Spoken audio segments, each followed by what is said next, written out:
It's okay for MEPs with no responsibility or power to sit here and say that we need an open door to limit these numbers of people, but people in the real world are being hurt.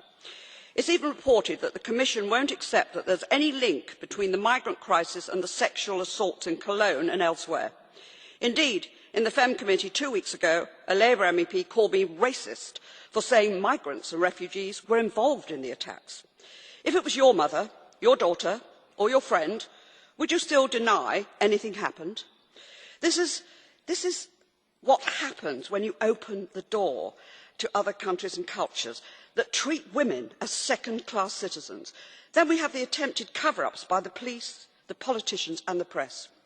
To hear Swedish police say they won't report what happened because it might benefit some political parties, and that for German politicians to say women should act differently in public is disgraceful. The people we vote for and the authorities we expect to protect our safety are cynically turning their backs on ordinary women and men because of political correctness. And what happens when the people who have committed these crimes get EU passports or are given nationality from EU countries? They will have the right to come to Britain without any criminal background checks. In 2015, 100,000 illegal migrants were stopped trying to enter the UK. This shows the scale of the problem heading towards Britain. But what happens if we look at the other side of this crisis? Over 10,000 migrant children are missing. Europol have said that these children and young people are being forced into sexual exploitation and slavery by criminal gangs. The International Organisation for Migration said it was to be expected that many of these will be caught up in exploitation. And that is without mention of thousands of dead and missing in the Mediterranean.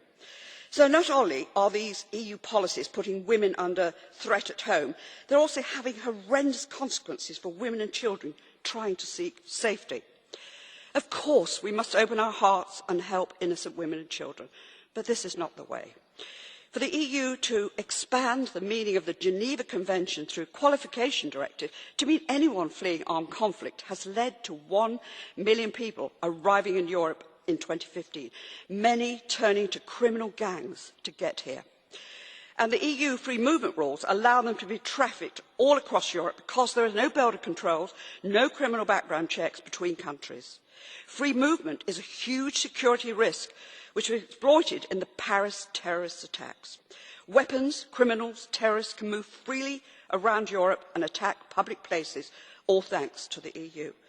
The EU is putting women in direct risk, and clearly they cannot cope with this crisis. For the safety of our own women, men, and for the sake of innocent victims, for other countries, we must get control of our borders, and we must leave the EU.